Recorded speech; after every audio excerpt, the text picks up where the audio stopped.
주님 이 자리에 오셔서 저희가 드리는 찬양과 영광의 시간을 받아 주옵소서. 아멘. 일어나시고 10장을 부르겠습니다. 교동문 69번입니다. 너희는 눈을 높이 들어 누가 이 모든 것을 창조하였나 보라. 주께서는 수요대로 만상을 이끌어내시고 그들의 모든 이름을 부르시나니 그의 권세가 크고 그의 능력이 강함으로 하나도 빠짐이 없느니라. 야곱아 어찌하여 내가 말하며 이스라엘아 내가 이르기를 내 길은 여호와께 숨겨졌으며 내 송사는 내 하나님에게서 벗어난다 하느냐.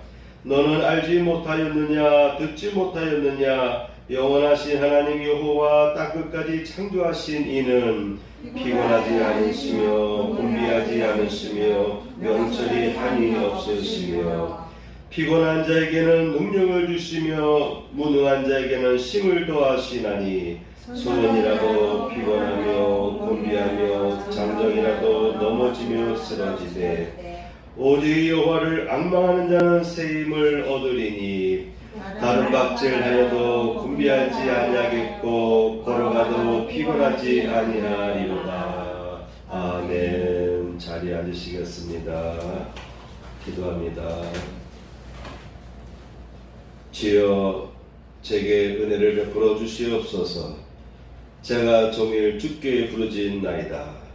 주는 선하사 사죄하시기를 즐거워하시며 주께 부르짖는 자에게 인자하심이 후하심이니이다. 아멘.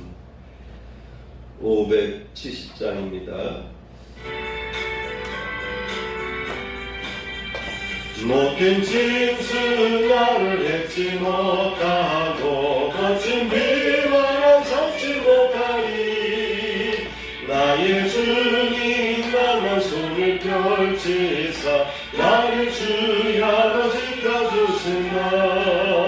주는 나의 좋은 목자 나는 그의 어리가 저를 따라 돌을 먹여주시니 내게 부족한 전혀 없어라.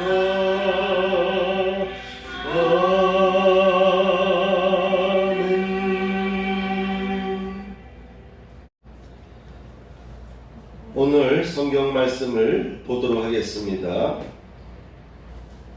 구약 성경 에스겔서 34장 23절에서 31절까지입니다. 내가 또 그들과 화평의 언약을 맺고 악한 짐승을 그 땅에서 그치게 하리니 그들이 빈들에 평안히 거하며 숲을 가운데서 잘지라. 내가 그들에게 복을 내리고 내 산 사방에 복을 내리며 때를 따라 소낙비를 내리되 복된 소낙비를 내리리라. 그리한즉 밭에 나무가 열매를 맺으며 땅이 그 소산을 내리니 그들이 그 땅에서 평안할지라. 내가 그들의 몽에 나무를 꺾고 그들을 종으로 삼은 자의 손에서 그들을 건져낸 후에 내가 여호와인 줄을 그들이 알겠고 그들이 다시는 이방의 노략거리가 되지 아니하며 땅의 짐승들에게 잡아먹히지도 아니하고 평안히 거주하리니 놀랄 사람이 없으리라. 내가 그들을 위하여 파종할 좋은 땅을 일으키리니 그들이 다시는 그 땅에서 기근으로 멸망하지 아니할지며 다시는 여러 나라의 수치를 받지 아니할지라. 아멘. 제목을 보겠습니다. 때를 따라 복된 은혜의 소낙비를 내려주신다. 오늘은 때를 따라 복된 은혜의 소낙비를 내려주신다는 제목으로 함께 말씀을 나누도록 하겠습니다.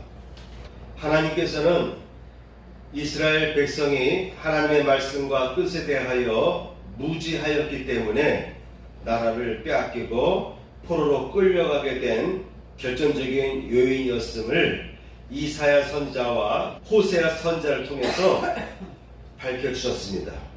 이사야서 5장 13절 말씀을 보면은 이러므로 나의 백성이 무지함을 인하여 사로잡힐 것이요 그 귀한 자는 줄일 것이요 무리는 목마를 것이며 라고 예언하셨습니다. 이스라엘 선지자가 활동하던 시기는 BC 720년 그 전후 시대, 북쪽 이스라엘이 멸망하고 그리고 남쪽 유다 왕국은 아직 멸망하지 않은 그런 가운데 양쪽 나라에 왕래하면서 선지자로서 예언자로서 사명을 감당했던 큰 선지자인데, 하나님은 이사야 선지자를 통해서 이미 유다 왕국이 멸망하기 전에 100년, 150년 그 전부터 계속해서 하나님께서는 이스라엘 백성은 멸망받을 것이다 라고 하는 예고를 계속해서 선지자들을 통해서 계속해서 예언해 주셨습니다. 경고해 주셨습니다. 호세아서 4장 6절 말씀을 보면은 내 백성이 지식이 없으므로 망하는도다. 내가 지식을 버렸으니 나도 너를 버려 내 제사장이 되지 못하게 할 것이요. 이스라엘 백성은 전 세계의 모든 백성들 앞에서는 제사장의 백성으로서의 역할이 있는데, 이스라엘 백성들이 하나님에 대한 지식을 버렸기 때문에 하나님도 이스라엘 백성을 버린다고 하는 그 같은 내용이 되겠습니다. 호세아서 4장 14절 말씀에 보게 되면은 깨닫지 못하는 백성은 망하리라. 이스라엘 백성들이 모세를 통해서도 체험을 분명히 했고, 또한 다윗 왕을 통해서도 확실한 하나님의 은혜를 체험했음에도 불구하고 시간이 흐를수록 한 왕에게 그치지 않고 전 민족에게 안 좋은 종교 풍토가 생기기 시작했습니다. 이방신을 따르는, 이방신을 섬기는 그 같은 흐름으로 이스라엘 전 지역의 백성들이 영적으로 쇠퇴하기 시작했어요. 그럼에도 불구하고 백성들은 깨닫지 못한다라고 한 것이죠. 그래서 깨닫지 못하는 백성은 망하리라. 그렇습니다. 이스라엘이 나라를 잃고 빼앗기게 된 결정적인 요인은 하나님의 뜻과 말씀을 제대로 알지 못하였기 때문인 것입니다. 하나님의 뜻을 알지 못하니 하나님께서 기뻐하시는 온전한 예배를 드릴 수가 없게 되는 것이고, 하나님께서 기뻐하는 삶을 살 수가 없게 되는 거예요. 결국은 예배를 온전히 드릴 수 없게 되었습니다. 예배를 온전히 드리지 못하면 못할수록 예배를 참여하는 지도자나 또한 성도들, 교인들, 백성들도 역시 예배를 드리는 데 있어서 실패하게 되는 것이죠. 결국은 예배를 등한시하게 되고 예배가 변질되고, 또한 예배 속에서 이방신을 섬기던 그 어떤 풍습들이 겸해지게 되고, 그러다 보니까 하나님 앞에서의 예배가 점점 희석되기 시작하게 되었습니다.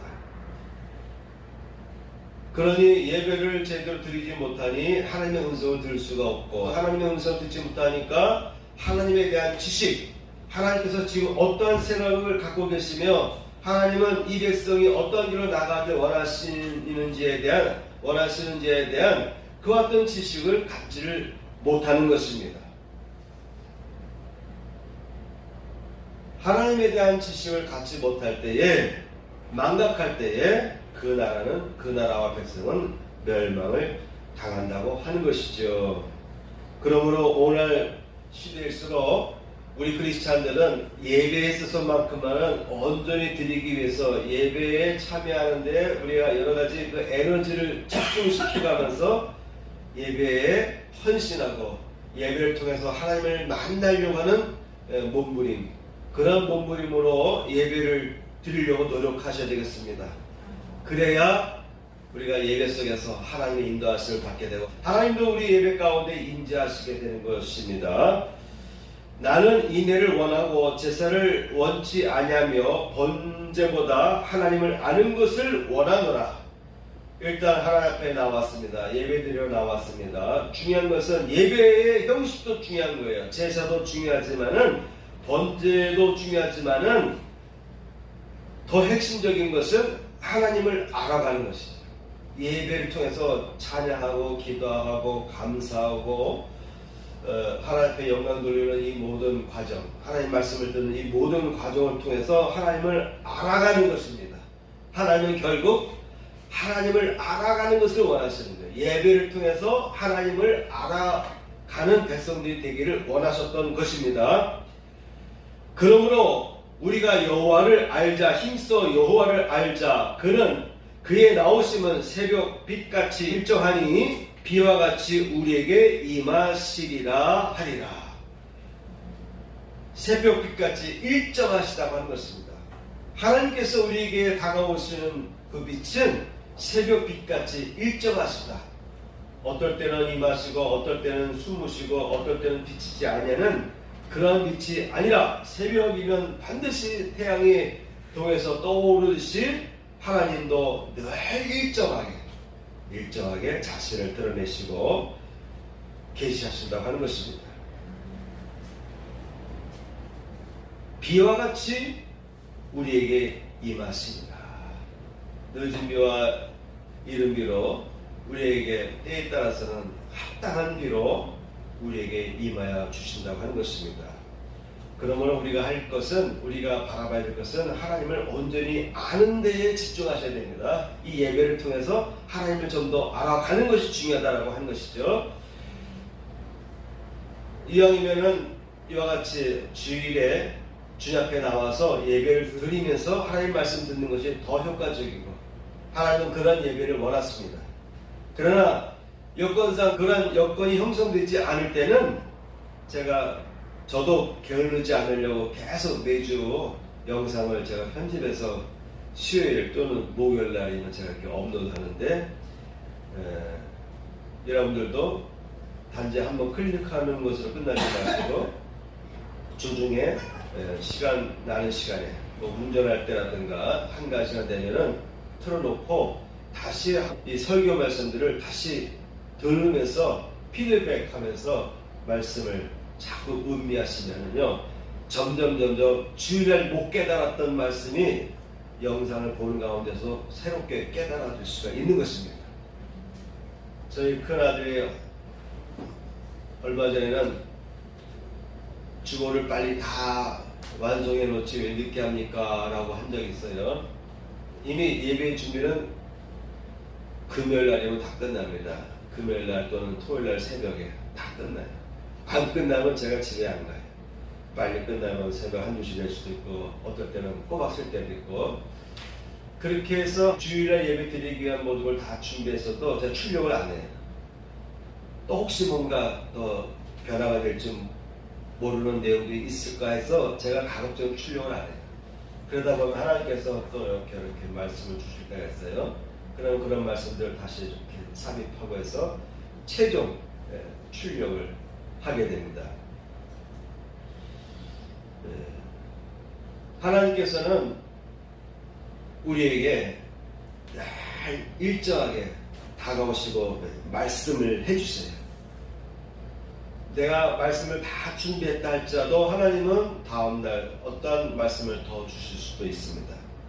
그러므로 우리는 하나님을 알아가기 위해서 항상 마음을 열어놔야 됩니다. 오픈 마인드, 열린 마음처럼 여러분 주일 예배에 참여하여서 온전히 예배 드렸기 때문에 그것으로도 충분하다 할지 모르지만도 평일에도 또한 이렇게 찬양을 틀어놓고, 제가 일부러 영상에는 예배 시작 전에 찬양 한 곡 준비 찬양하기 때문에 주로 제가 키다치고 하는 한 곡, 최소한 한 곡이 들어가고, 그 다음에 설교 끝나면 또 반주와 함께 하는, 설교 끝나고 나서 찬양하는 한두 곡이 또 들어가거든요.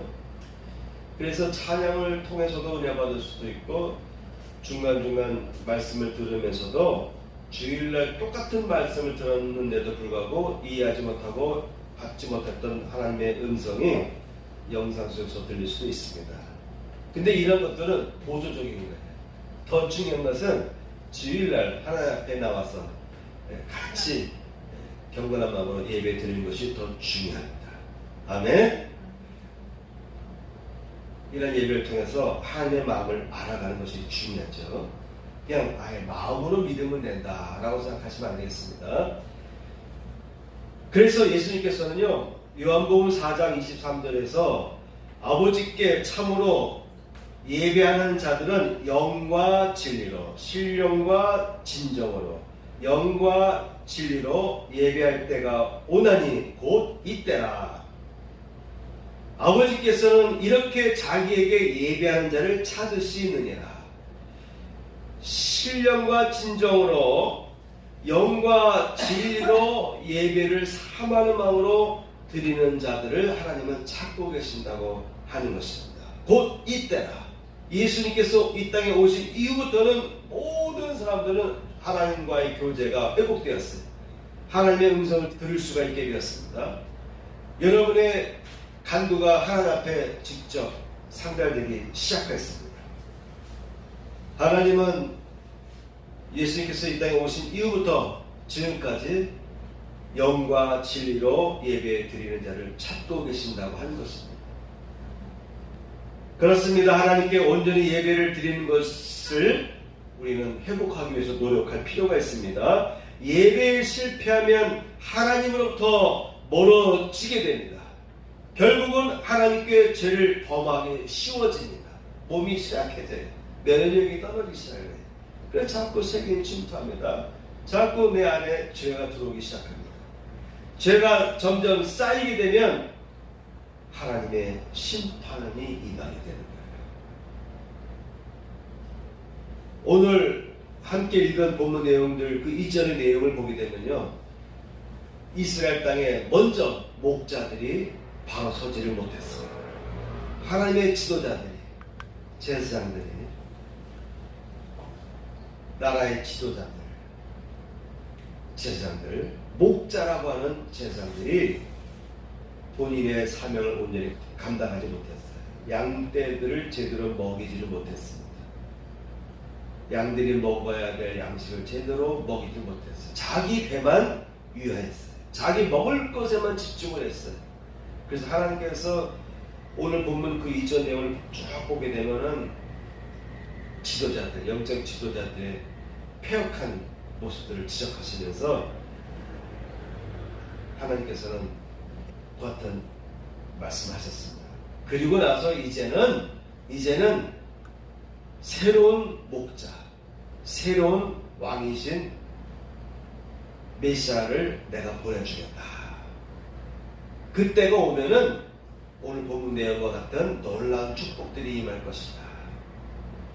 오늘 본문은 바로 이와 같이 예수 그리스도께서 목자로서 왕으로서 이 땅에 오신 이후부터 하나님과의 관계, 하나님과의 언약이 새롭게 맺어지고 나서부터 하나님의 백성들에게 나타날 놀라운 복들에 대해서 기록한 것을 우리가 함께 나누었습니다. 자, 본문 내용을 보겠습니다.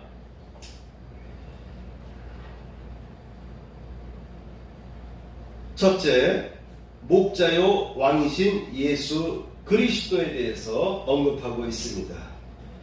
본문 23절, 24절 말씀 보면 내가 한 목자를 그들 위에 세워 먹이리니, 그 전까지는 제사장들, 또한 선자들, 예언자들을 백성들에게 보내서 하나님의 말씀을 주셨는데, 그런데 이 목자들이 자기 배만 위할 뿐 양떼들에게 제대로 된 생명의 말씀들을 전하지를 못한 것입니다.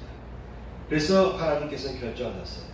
이제는 내 아들 이 땅에 보낼 것이다. 그 아들은 바로 너희에게 영원한 목자로서, 영원한 왕으로서 너희에게 임하여서 너희에게 나의 양식을 너희에게 온전히 전해줄 것이다. 그런 내용들을 지금 예언하고 있는 것입니다. 내가 한 목자를 그들 위에 세워 먹이게 하리니 그는 내 종 다윗이라. 그래서 예수님은요, 다윗 하나님과의 관계가 다윗의 역할과의 관계가 비슷합니다. 다윗은요 왕이면서도 지상적인 이중적인 사역을 감당했어요.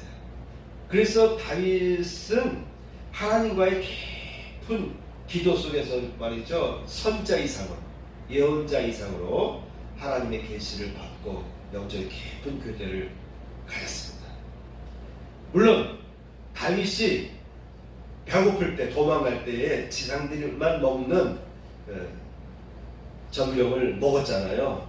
그리고 자기를 따르던 장수들에게도 나눠줬는데 근데 하나님께서는 그것을 탓하지는 않으셨어요. 그래서 예수께서도 바리새인들이 너 왜 이렇게 율법을 범하느냐 할 때 다윗도 봐라. 다윗도 그렇게 제사장들만 먹는 떡을 먹었는데도 불구하고 하나님께서는 징계하지 않으셨다라고 이렇게 답하셨는데 설명하셨는데 좀 더 구체적으로 가면은 다윗은 제사장과 같은 역할을 감당했던 것 같아요. 똑같은 예로 모세도 그렇습니다. 형 아론이 제사장 역할을 감당했지만 오히려 성막 안에 들어가서 하나님과 깊은 교제를 가졌던 사람은 모세예요.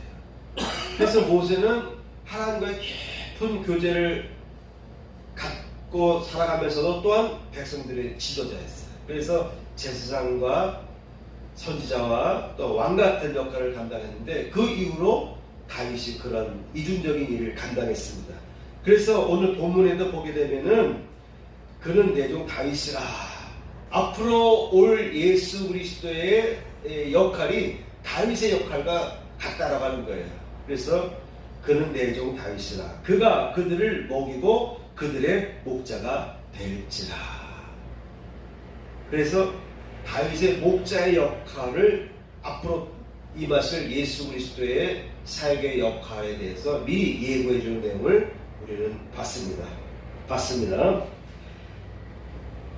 34장 31절 끝절에도 보면은 내 양 곧 내 초장의 양 너희는 사람이여 나는 너희 하나님이라 주 여호와의 말씀입니다. 사람은 하나님의 백성들은 다 양인 것이죠. 그리고 예수 그리스도는 이 양떼들에게 꼴을 먹여주기 위해서 인도해주는 그 어떤 목자다, 영원한 목자다라고 예언해주고 있습니다. 여호와는 나의 목자시니 내게 부족함이 없으리로다. 목자가 인도해줄 때는요 부족함이 없는 곳으로 인도해줍니다. 미리 다 둘러봐서 여기에 꼴이 다 바닥나면 또 다른 쪽으로 가서 꼴을 먹을 수 있도록 장소를 다 알아놓고 그래서 개들을 이용해서 또 그곳으로 다 인도해줘요. 따라가기만 하면 되는 거예요. 우리는 예수 그리스도를 따라가기만 하면 되는 거예요. 자꾸 걱정하는데 걱정할 필요가 없어요. 따라가기만 하면 되는 것입니다. 그러면 부족함이 없으리로다. 부족함이 없으리로다. 이와 같이 여러분 우리는 이런 목자이신 예수를 만날 필요가 있어요. 목자를 따라갔더니 그곳에 갔더니 먹을 것이 있는 거예요. 예수께서 말씀하십니다. 오늘 무엇을 먹을까 무엇을 입을까 염려하지 말아라. 이미 예수님께서는 우리의 목자이시기 때문에 무엇을 먹을 것인지 이미 다 알고 계신 거예요. 하늘의 아버지께서는 이미 다 아십니다. 알고 계십니다. 그런데 너희는 왜 염려하느냐? 오늘의 걱정은 오늘의 염려는 오늘로 족하다. 이렇게 예수께서 위로의 말씀을 주신 적이 있지 않습니까? 그가 나를 푸른 풀밭에 누이시며 쉴만한 물가로 인도하시려도다. 우리는 따라가면 되는 거예요. 근데 믿음이 부족해서 이렇게 따라가다가 잘못되면 어떡하지? 과연 내게 주실까? 과연 따라가다 보니 거기 뭔가 있을까? 자꾸 의심을 하게 돼요. 그때마다 십자가를 보면서 가슴에 십자가를 긋고 주여 나의 믿음 없음을 용서하시고 내게 믿음을 채워 주옵소서. 온전히 믿고 따라가게 하여 주옵소서. 기도하시기 바랍니다. 하나님만 바라보고 나아가면 반드시 거기에 꼴이 있어요. 풀밭이 있고 물가로 인도하시는 것입니다. 물가가 얼마나 중요한지 몰라요. 지금 화면에 호박과 여기 토마토, 방울토마토가 자라는 것을 봤는데 이번 영상에도 요게 나왔을 것입니다. 저희 밭에는 제가 일주일에 최소한 두세 번 물 줘요. 여기 화분에서 키울 때도 두세 번은 줬거든요. 일주일에. 그래서 화분이기 때문에 그렇구나. 땅에다가 심으면은 그래도 물을 자주 안 줘도 되겠지 했더니 아닌 것 같아요. 2, 3일 지나면요 바닥이 바삭바삭 말라요. 어떤 사람들의 이렇게 밭을 보면은요 직장 다니느라고 주말에 와가지고 금요일에 저녁에 와서 이렇게 물 주고 하는 분들이 있는데 그런 분들 보면은 바삭바삭 말라가지고 줄기가 물기가 없으면 벌써 이렇게 오므라들기 시작해요. 힘이 없게 쭉 처지게 되고 영양분을 계속 못 받잖아요. 물이 있어야 물을 통해서 땅속의 영양분을 흡수하게 되는 것이거든요. 그래서 저는 땅에다 노지에다 심으면 물을 오랫동안 안 줘도 되는 줄 알았더니 아닌 것 같아요. 저는 지금 이틀 또는 3일에 한 번씩 물을 흠뻑 줍니다. 제가 지난 목요일쯤에 물을 주는데 옆에 밭에 있는 어느 여자분이 저한테 물어봐요. 이거 죽은 건가요? 물어봐요. 고추를 심었는데 한 그루만 물을 안 줘서 물을 못 먹는 것 같이 이렇게 잎사귀들이 탁 처지고 이렇게 말리는 모습을 봤어요. 그래서 이거 물을 덜 줘서 그렇습니다 했더니 어제 물 줬는데요? 아니에요. 어제 물을 줬어도 흠뻑하게 줘야 되는데 흠뻑하게 못 주고 또 이렇게 비닐로 이렇게 덮는 사람들이 많잖아요. 잡풀 안 나게 하려고. 그러다 보면 물을 뿌려도 그 속에 제대로 안 들어가요. 그래서 물이 흠뻑 뿌려져야만 뿌리까지 들어갈 때 이 더운 열기를 이틀, 3일을 버틸 수가 있습니다. 그래서 저는 요즘에 느끼는 것이 아니 노지에다 심으면 그래도 뭐 일주일 이상은 물 안 줘도 되겠지 했던 그런 생각이 다 사라졌더랬어요. 야 물이 중요해. 물이 중요해. 물을 안 주니까요 시들시들해지고요. 저희 같은 경우 2, 3일에 한 번씩 물 주니까요 3일에 한 번씩 가면 그냥 호박이 요만했던 것이 2, 3일 지나면 이만해져 있어요. 깜짝 놀랄 정도로. 그래서 따가지고 한두 개 따가지고 지인들에게 나눠주기도 하고 그렇습니다. 어제 밤에도 제가 저기 아산 갔다 온 다음에 밤늦게 장건사 내일 호박하고 상추 좀 따서 줬어요. 오늘 못 오기 때문에 물이 중요하더라고요. 물. 노지에 심어서도 물을 줘야 돼요. 그래서 시냇가에 심기운 나무 너는 시냇가에는 물이 계속 흐르니까 그 주변이 촉촉촉한 거예요. 수분이 있는 거예요. 습기가 있는 거예요. 그러니까 뿌리들이 자꾸 습기를 향해서 뻗어나갑니다. 습기는 쪽으로. 그래서 그런 나무들은요 시절조차 절로 과실을 풍성하게 맺는 것입니다. 근데 시냇가에서 멀어진 나무들은요 진짜 하늘에서 비가 내리지 않으면 살 수가 없어요. 자 오늘 본문을 보시기 바랍니다. 두 번째, 화평의 언약을 맺고 악한 짐승을 그치게 하리라. 하나님과의 관계가 회복되면요 여러분 하나님과의 이 언약을 다시 맺으면 하나님과의 관계가 회복되면요 악한 짐승을 그치게 할 것이다. 그 전까지는 자꾸 악한 짐승들이 나에게 다가와서 나를 힘들게 하고 내 우리를 무너뜨리고 나의 성벽을 무너뜨리고 그렇죠? 울타리를 파괴하고 들어와서 다 훔쳐가고 다 뺏어먹고 다 그러는 일들이 생기는데 이 악한 짐승들이 온 것을 막게 할 것이다. 여러분 하나님과의 화평의 관계를 잘 가지면요 안 생겨도 될 위기를 안 당하게 됩니다. 어떤 사람은 안 생겨도 될 위기를 당하는 사람들이 있습니다. 안타까운 거예요. 사회가 복잡하기 때문에 내가 아무리 깨끗하고 조심껏 살아도 위기는 다가오지만도 그러나 내가 겪지 않아야 될 위기들이 다가올 때가 있어요. 하나님께서는 이 악한 짐승들을 그치게 해주시겠다고 약속하셨습니다. 내가 그들과 화평의 언약을 맺고 악한 짐승을 그 땅에서 그치게 하리니 그들이 빈들에 평안히 거하며 악한 짐승이 없으니까요 맹수들이 잡아먹을 일이 없으니까요 숲을 가운데 평안히 거할 수 있는 일들이 생긴다는 거예요. 여러분은 가능하죠. 여러분의 삶 속에 때에 따라서는 위기도 오지만요 그 위기를 잘 넘기시면요 평안에 내가 오기도 합니다. 그때는 진짜 누워도 아무도 나를 해코지 않은 사람이 없을 정도로 평안. 나를 그렇게 미워하고 나를 그렇게 향해서 안 좋은 얘기 하던 사람이 다 사라지고요 여러분에게 평안을 줄 때가 옵니다. 세 번째, 내 산에서 은혜의 복된 소낙비를 내리신다. 내가 그들에게 복을 내리고 내 산 사방에 복을 내리며 하나님께서 복을 주신다고 분명히 약속하셨습니다. 내 산 사방에 복을 내리며 하나님이 통치하시는 모든 산의 사방으로 동서남북으로 복을 내리며 때를 따라 소낙비를 내리되 자 그래서 이 노지에도요 소낙비가 자주 내려야 되는 것입니다. 밤에는 이슬비가 내려요. 기온차에 의해서 이슬비가 생깁니다.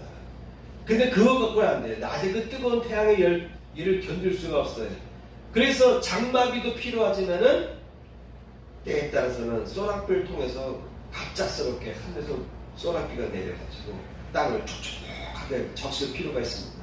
소낙비는요 잠시 내리지만요 푹 물을 뿌려주잖아요. 땅을 촉촉하게. 그래서 내가 산 사방에 복을 내리며 때를 따라 소낙비를 내리되 복된 소낙비를 내리리라. 여러분 소낙비도요 잘못된 소낙비가 임하게 되면요 너무 심한 소낙비가 너무 임하게 되면 너무 내리게 되면요 어떻게 됩니까? 시간당 80mm 100mm 소낙비가 잠시 내린다고 생각해보세요. 농작물 피해가 이루 말할 수가 없어요. 고랑이 다 막히고 그리고 비닐하우스에 막 물이 차가지고 수박을 먹을 수 없는 수박으로 바꿔버리지 않습니까? 그래서 여러분 소낙비도요 복된 소낙비가 돼야 되는 것이죠. 얼마나 기가 막힌 말씀을 하나님께서 하시겠습니까? 내가 너에게 복을 주는데 산사방에 복을 내리는데 때를 따라서 시기에 적절하게 지금 물을 줘야 될 때 비가 와야 되는 거예요.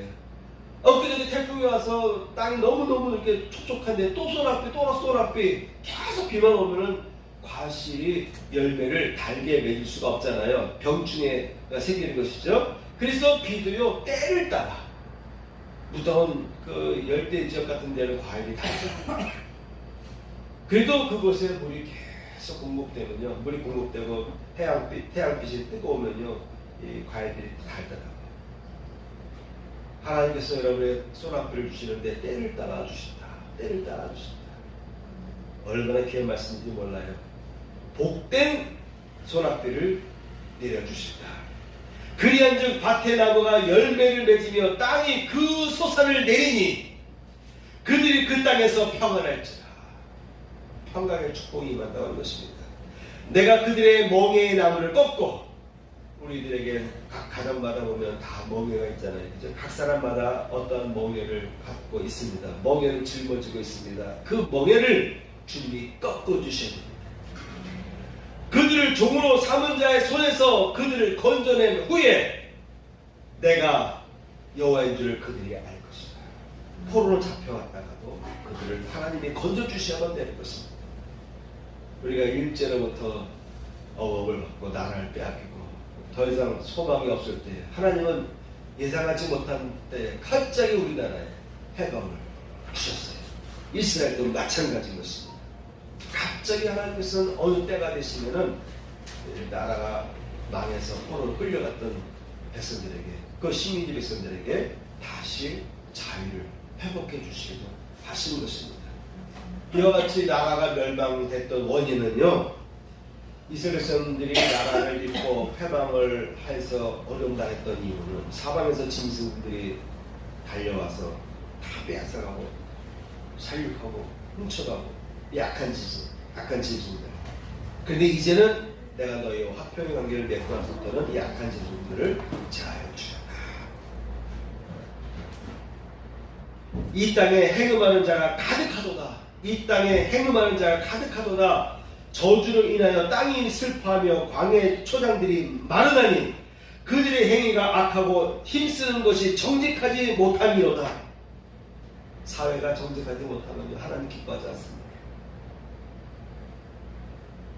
회오리 바람으로 그들을 그 알지 못하던 모든 열국에 해치리라 한 후에 이 땅이 황무하여 왕래하는 사람이 없었나니 이는 그들이 아름다운 땅으로 황무하게 하였음이니라 하십니다. 나라를 빼앗기고 나라가 초토화됐습니다. 그래서 예루살렘 지역이 더 이상 사람이 살 수 없는 황무한 지역으로 바뀌고 말았습니다. 짐승들이 왔다 갔다 하는 곳으로 전락하고 말았습니다. 불타 없어지고 담벼락이 다 무너지고. 저희가 바람을 심고 광풍을 거둘 것이라. 좋은 바람이 아니라 폭풍의 바람, 광풍을 거둘 것이라. 심은 것이 줄기가 없으며 이상한 열매를 맺히지 못할 것이요 서로 맺힐지라도 이방 사람이 삼키리라. 이와 같이 여러분 사람의 죄가 쌓이고 쌓이면 이와 같은 일들이 임할 것입니다. 하나님의 심판이 임할 것입니다. 그럼에도 불구하고 하나님은 이스라엘 백성을 긍휼히 여기셔서 다시 회복의 언약을 주셨습니다. 그래서 이제 우리가 하나님과의 관계가 온전히 회복되면 오늘 보는 것 같은 놀라운 축복들이 임하게 해주시겠다. 내가 너에게 복을 준다. 너의 산 사방에 복을 내줄 때 때를 따라 필요한 복된 소낙비를 줄 것이다. 그 소낙비로 인해서 너희들의 밭에는 온갖 열매들이 주렁주렁 맛있는 과일들이 맺힐 것이다. 여러분의 가정에 이런 놀라운 축복의 결과물들이 계속 부어지는 역사가 나타날 줄 믿습니다.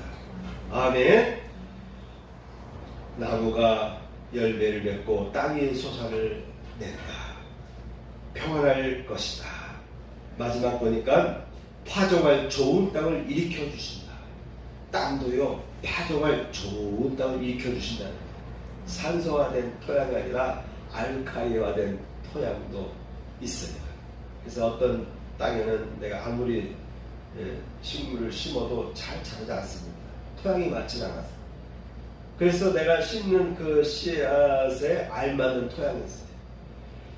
하나님께서는요, 파종할 좋은 땅을 일으켜 주시겠다고 약속하셨습니다. 예수님께서도 좋은 밭, 옥토가 되면 100배의 결실을 맺게 될 것이다 라고 약속하셨습니다. 내가 그들을 위하여 파종할 좋은 땅을 일으키니 그들이 다시는 그 땅에서 기근으로 멸망하지 아니할지며. 다시는 멸망하지 않는데요. 기근으로 인해서. 말씀의 기근, 은혜의 기근, 또 하늘로부터 이 소낙비가 임하는 것이 멈춤으로 인해서 기근이 임할 때 식물들이 탄식하는 것처럼 하나님의 백성들이 또 영적인 고갈수에서 얼마나 탄식하겠습니까? 그런 땅에 그런 백성들이 살아가는 그곳에 다시는 기근이 임하지 않을 것이다. 기근으로 인한 멸망하는 일이 생기지 않을 것이다. 또한 다시는 여러 나라의 수치를 받지 않게 될 것이다. 여러 나라의 수치를 받지 않을 것이다. 우리나라도 이 열방들로부터 늘 긴장관계에 있는데 하나님이 지켜주셔야 됩니다. 하나님이 지켜주셔야 됩니다. 그런데 어떤 극단적인 그냥 나는 뭐 하나님만 해야 뭐 이런 큰 소리 외친 그런 열정적인 그런 액션이 중요한 것이 아니고 하나님의 뜻을 알아서 하나님의 뜻을 행하는 백성이 돼요. 정직하지 못한 사회를 하나님 기뻐하지 않습니다. 하나님께서 원하시는 그 바를 알아서 그 뜻을 묵묵하게 실천해 나갈 때는요, 이 나라가 보장받습니다.